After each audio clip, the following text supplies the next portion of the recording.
आप देख रहे हैं GK job exam YouTube channel. तो चलिए शुरू करते हैं आज का सेशन को। तो आज के क्लास के वीडियो में से कितने प्रश्न का आंसर आप सही दे पाते हैं, अपने आप को जांच करिएगा और अपना स्कोर कमेंट बॉक्स में ज़रूर बताइएगा। वीडियो को शुरू से लेकर के अंत तक ज़रूर देखिएगा, क्योंकि आपके एग्ज़ाम के पॉइंट ऑफ व्यू से एक एक प्रश्न काफ़ी महत्वपूर्ण है। यहाँ से प्रश्न आपको अपने एग्ज़ाम में देखने को मिल सकते हैं, तो वीडियो को शुरू से लेकर के अंत तक ज़रूर देखिएगा। तो आज का पहला प्रश्न है, प्रश्न काल के ठीक बाद के समय को क्या कहा जाता है? प्रश्न काल के ठीक बाद का जो समय होता है उसे क्या कहा जाता है? ऑप्शन ए में वार्ता काल, बी में शून्य काल, सी में मतदान काल और ऑप्शन डी में माध्य अंतर। तो सही आंसर की अगर बात करें तो ऑप्शन बी सही आंसर हो जाएगा। शून्य काल कहा जाता है प्रश्न काल के ठीक बाद के समय को। अब इससे संबंधित महत्वपूर्ण जानकारी को देख लेते हैं। बात करें भारतीय संसद का, तो भारतीय संसद के दोनों सदनों में प्रश्न काल के ठीक बाद के समय को शून्य काल के नाम से जाना जाता है। क्या समझे आपने? भारतीय संसद के दोनों सदनों में प्रश्न काल के ठीक बाद का समय को शून्य काल के नाम से जाना जाता है, और इसका जो समय होता है 12 बजे से लेकर के 1 बजे तक होता है। 12 बजे दोपहर से लेकर के 1 बजे तक होता है, और दोपहर 12 बजे आरंभ होने के कारण इसे शून्यकाल कहा जाता है। तो मैं आशा करता हूं कि आपको समझ में आ गया होगा काल के ठीक बाद के समय को शून्यकाल क्यों कहा जाता है। तो चलिए देखते हैं अगला प्रश्न को। 2 नंबर में किस आंदोलन का नेतृत्व कराने के लिए मार्टिन लूथर को जाना जाता है? किस आंदोलन का नेतृत्व कराने के लिए मार्टिन लूथर को जाना जाता है? तो सही आंसर की अगर बात करें तो ऑप्शन डी सही आंसर हो जाएगा। रंग भेद के विरुद्ध आंदोलन का नेतृत्व कराने के लिए मार्टिन लूथर को जाना जाता है। देखते हैं अगला प्रश्न को। 3 नंबर में इंग्लैंड ने अमेरिका पर स्टाम्प एक्ट किस वर्ष लागू किया था? इंग्लैंड ने अमेरिका पर स्टाम्प एक्ट किस वर्ष लागू किया था? तो ऑप्शन ए में 1764 ईस्वी में, बी में 1765 ईस्वी में, सी में 1766 ईस्वी में और ऑप्शन डी में 1767 ईस्वी में। तो सही आंसर की अगर बात करें तो ऑप्शन बी इसका सही उत्तर हो जाएगा। 1765 ईस्वी में इंग्लैंड ने अमेरिका पर स्टाम्प एक्ट लागू किया था। 4 नंबर में भारत का कौन सा राज्य केसर का सबसे बड़ा उत्पादक है? भारत का कौन सा राज्य केसर का सबसे बड़ा उत्पादक राज्य है? तो ऑप्शन ए में केरल, बी में असम, सी में बिहार और ऑप्शन डी में जम्मू और कश्मीर। तो सही आंसर क्या होगा? ऑप्शन डी इसका सही उत्तर हो जाएगा, जम्मू कश्मीर। देखते हैं अगला प्रश्न को। 5 नंबर में है, भारत को श्रीलंका से अलग करने वाला जलडमरू मध्य क्या है? भारत को श्रीलंका से अलग करने वाला जलडमरू मध्य क्या है? तो सही आंसर की अगर बात करें तो ऑप्शन ए इसका सही उत्तर हो जाएगा। पाक जलडमरू मध्य जो है भारत को श्रीलंका से अलग करने वाला जलडमरू मध्य है। 6 नंबर में उपसौर की स्थिति कब बनती है? उपसौर की स्थिति जो बनती है निम्न में से किस तिथि को बनती है? तो ऑप्शन ए में 4 जुलाई, बी में है 3 जनवरी, सी में 21 जून और ऑप्शन डी में 21 मार्च। तो सही आंसर की अगर बात करें तो ऑप्शन बी सही उत्तर हो जाएगा। 3 जनवरी को उपसौर की स्थिति बनती है। अब इनसे संबंधित महत्वपूर्ण जानकारी मैं आपको बता देता हूं, जिससे आप कंफ्यूज नहीं होइएगा। तो पृथ्वी जब सूर्य के अत्यधिक पास होती है तो यह स्थिति उपसौर कहलाती है। क्या समझे? पृथ्वी जब सूर्य के अत्यधिक पास होती है तो यह स्थिति उपसौर कहलाती है, और उपसौर की स्थिति सामान्यतः 2 जनवरी से 5 जनवरी के बीच बनती है, लेकिन यह स्थितियां हर वर्ष बदलती रहती है। तो क्या समझे आप? उपसौर की स्थिति 2 जनवरी से 5 जनवरी के बीच बनती है, लेकिन यह स्थितियां हर वर्ष बदलती रहती है। तो 2 जनवरी से लेकर के 5 जनवरी के बीच में अगर आपको ऑप्शन दिया जाएगा तो बिल्कुल भी कंफ्यूज नहीं होना है। वही आपको 2 जनवरी से लेकर के 5 जनवरी के बीच का ही ऑप्शन को आपको टिक लगाना है। तो चलिए देखते हैं अगला प्रश्न को। 7 नंबर में द्वितीय विश्व युद्ध के समय ब्रिटेन का प्रधानमंत्री कौन था? द्वितीय विश्व युद्ध के समय ब्रिटेन का जो प्रधानमंत्री था कौन था? तो सही आंसर की अगर बात करें तो ऑप्शन सी इसका सही उत्तर हो जाएगा। नेविन चैम्बरलेन ने द्वितीय विश्व युद्ध के समय ब्रिटेन का प्रधानमंत्री था। और द्वितीय विश्व युद्ध की शुरुआत कब हुई और कब से कब तक चला, आप लोग हमें कमेंट बॉक्स में ज़रूर बताएंगे, क्योंकि इससे पहले वाले की वीडियो में मैं आपको बता चुका हूं। अगर आप हमसे रेगुलर पढ़ाई करते हैं तो आपको ज़रूर याद होना चाहिए। 8 नंबर में, किस अर्थशास्त्री के अनुसार अर्थशास्त्र मनुष्य के भौतिक कल्याण का अध्ययन है? किस अर्थशास्त्री के अनुसार अर्थशास्त्र मनुष्य के भौतिक कल्याण का अध्ययन है? तो ऑप्शन ए में मार्शल, बी में पिगू, ऑप्शन सी में एडम स्मिथ और ऑप्शन डी में रॉबिन्स। तो सही आंसर की अगर बात करें तो ऑप्शन ए इसका सही आंसर हो जाएगा। मार्शल के अनुसार अर्थशास्त्र मनुष्य के भौतिक कल्याण का अध्ययन है। बात करें 9 नंबर प्रश्न का, तो शब्द क्यू का संबंध किस खेल से है? शब्द क्यू का जो संबंध है निम्न में से कौन सा खेल से है?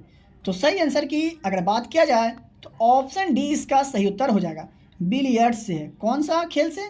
बिलियर्ड्स से है। कौन सा शब्द का? तो क्यू शब्द का जो संबंध है वो बिलियर्ड्स खेल से है। देखते हैं अगला प्रश्न को।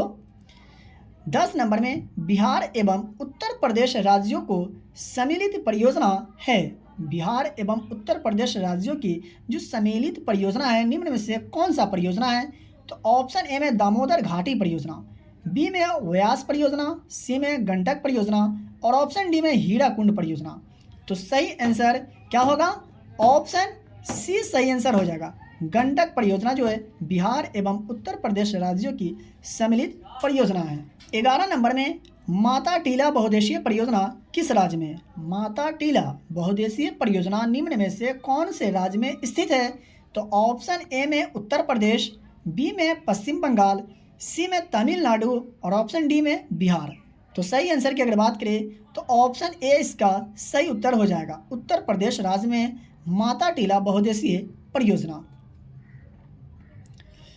बात करें 12 नंबर प्रश्न का, तो संविधान में निम्नलिखित में से किस मूलभूत अधिकार का समावेश नहीं किया गया है? ऑप्शन के अनुसार संविधान में निम्नलिखित में से किस मूलभूत अधिकार का समावेश नहीं किया गया है?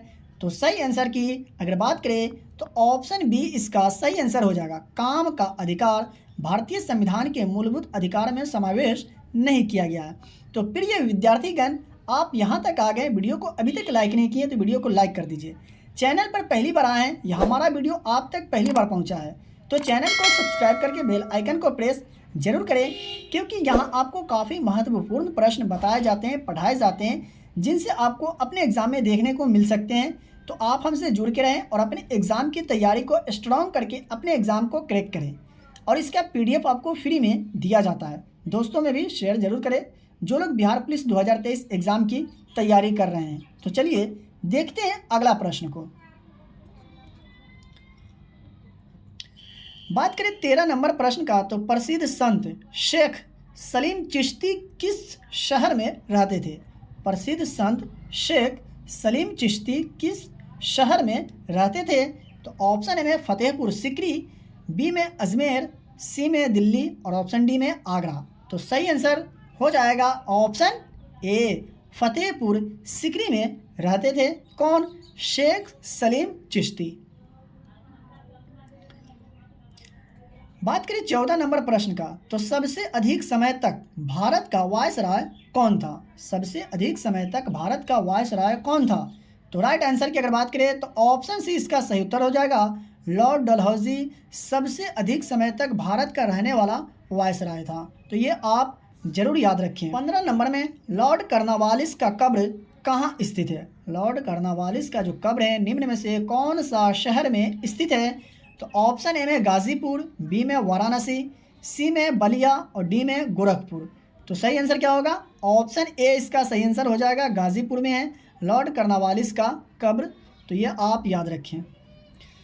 बात करें 16 नंबर प्रश्न का, तो PM किसान सम्मान निधि योजना की शुरुआत किस वर्ष हुई? PM किसान सम्मान निधि योजना की शुरुआत किस वर्ष हुई?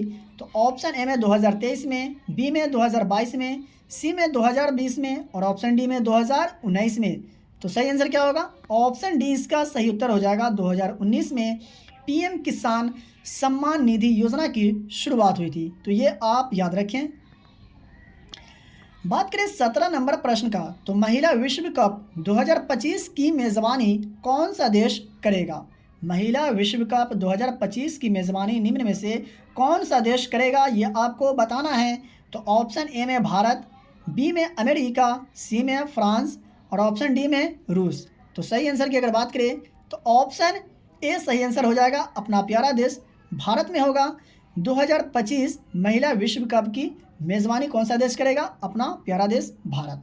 साथियों, सेशन अगर अच्छा लग रहा हो तो वीडियो को लाइक ज़रूर करें।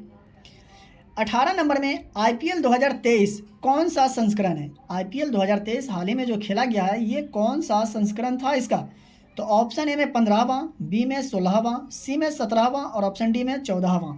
तो सही आंसर की अगर बात करें तो ऑप्शन बी इसका सही उत्तर हो जाएगा। 16वां संस्करण था आईपीएल 2023। तो प्रिय विद्यार्थीगण, अगर आपको किसी भी प्रश्न में डाउट लगता हो, किसी भी प्रश्न के उत्तर में अगर आपको डाउट हो, तो आप हमसे कमेंट बॉक्स में पूछ सकते हैं। मैं सभी लोगों के कमेंट को रीड करता हूं। अगर कोई सवाल होता है आप लोगों का तो जवाब भी देता हूं। तो किसी भी प्रश्न में डाउट हो तो आप हमसे पूछ सकते हैं। 19 नंबर प्रश्न का, तो नोबेल पुरस्कार कुल कितने श्रेणियों में दिया जाता है? यानी कहने का मतलब ये हुआ कि नोबेल पुरस्कार जो दिया जाता है कुल कितने क्षेत्रों में दिया जाता है? तो सही आंसर होगा ऑप्शन सी, कुल 6 श्रेणियों में दिया जाता है। कौन सा पुरस्कार? नोबेल पुरस्कार। तो ये आपको याद रखना चाहिए, याद होना चाहिए। 20 नंबर में भारतीय विज्ञान संस्थान कहाँ स्थित है? भारतीय विज्ञान संस्थान जो है निम्न में से कौन सा शहर में स्थित है? तो ऑप्शन ए में पटना, बी में लखनऊ, सी में दिल्ली और ऑप्शन डी में बेंगलुरु। तो सही आंसर क्या होगा? ऑप्शन डी इसका सही आंसर हो जाएगा। बेंगलुरु में स्थित है भारतीय विज्ञान संस्थान। बात करें 21 नंबर प्रश्न का, तो टमाटर क्या है? ये टमाटर जो है सब्जी है या फल है, ये आपको हमें कमेंट बॉक्स में बताना है। मैं इस प्रश्न का जवाब अभी नहीं दूंगा। देखते हैं कितने लोग सही आंसर दे पाते हैं। तो कमेंट बॉक्स में आपको बताना है कि टमाटर जो है ये क्या है, फल है या सब्जी है, या ए और बी दोनों यानी सब्जी और फल दोनों है। साइंस के अनुसार, ये भी आप याद रखिएगा, साइंस के अनुसार ही आपको बताना है कि टमाटर फल है या सब्जी है। ठीक है, चलिए देखते हैं अगला प्रश्न को। 22 नंबर में मानव शरीर में प्रोस्टेट एक डैश है। मानव शरीर में प्रोस्टेट एक डैश है। तो सही आंसर होगा ऑप्शन बी। जी हाँ, मानव शरीर में प्रोस्टेट एक क्या है? ग्रंथि है। तो ये आप याद रखें। 23 नंबर में जिप्सम का रासायनिक नाम क्या है? जिप्सम का रासायनिक नाम क्या है? तो ऑप्शन ए में लेड सल्फाइड, बी में आयरन सल्फाइड, सी में कैल्शियम सल्फेट और ऑप्शन डी में कैल्शियम कार्बोनेट। तो राइट आंसर क्या हो जाएगा? ऑप्शन सी सही आंसर हो जाएगा। कैल्शियम सल्फेट है जिप्सम का रासायनिक नाम। तो याद रखिएगा। 24 नंबर में निकट दृष्टि दोष सही की जा सकती है। निकट दृष्टि दोष निम्न में से कौन सा लेंस के द्वारा सही किया जा सकता है? उत्तल लेंस, अवतल लेंस, उत्तल दर्पण, अवतल दर्पण। इनसे प्रश्न आपको अपने एग्जाम में देखने को मिल सकते हैं। तो जो भी प्रश्न बनते हैं उत्तल लेंस, अवतल लेंस, उत्तल दर्पण, अवतल दर्पण से आपको जरूर याद होना चाहिए। मैं काफ़ी बार बता चुका हूँ। तो सही आंसर की अगर बात करें तो ऑप्शन ए इसका सही आंसर हो जाएगा, अवतल लेंस। जी हाँ, निकट दृष्टि दोष कौन सा लेंस के द्वारा सही किया जाता है? तो अवतल लेंस के द्वारा। तो आप जरूर याद रखिए। 25 नंबर में डॉक्टर सीवी रमन को किस विषय में नोबेल पुरस्कार मिला? डॉक्टर सीवी रमन को नोबेल पुरस्कार जो मिला था निम्न में से कौन सा विषय में मिला था? तो सही आंसर होगा ऑप्शन बी, भौतिकी के विषय में डॉक्टर सीवी रमन को नोबेल पुरस्कार दिया गया था। 26 नंबर में रेशम किससे उत्पन्न होता है? रेशम किससे उत्पन्न होता है निम्न में से, ये आपको बताना है। तो सही आंसर की अगर बात करें तो ऑप्शन सी इसका सही आंसर हो जाएगा। रेशम के कीड़े के प्यूपा से रेशम उत्पन्न होता है।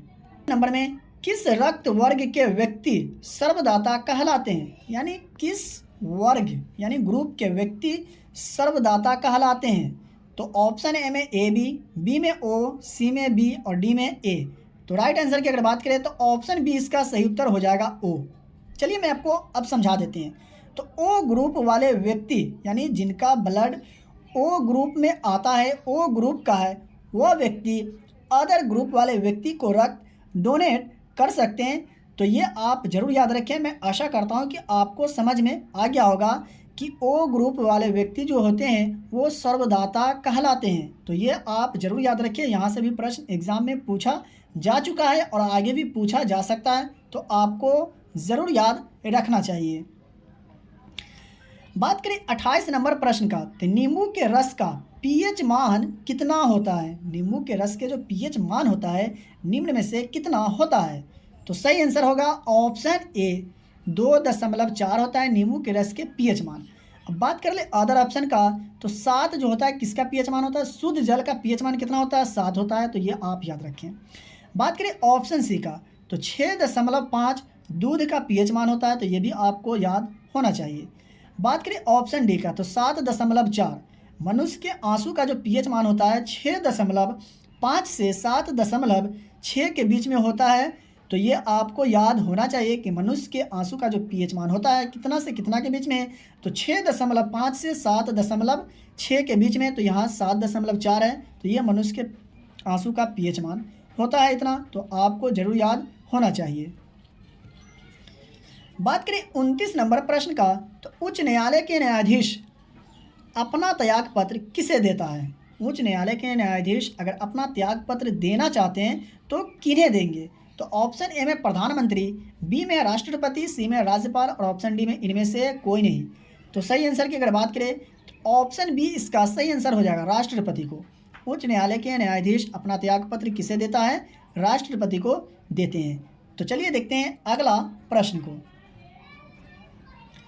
बात करें 30 नंबर प्रश्न का, तो झारखंड राज्य कब बना? झारखंड राज्य कब बना या बिहार से झारखंड अलग कब हुआ? ऐसे भी आपको प्रश्न देखने को मिल सकते हैं।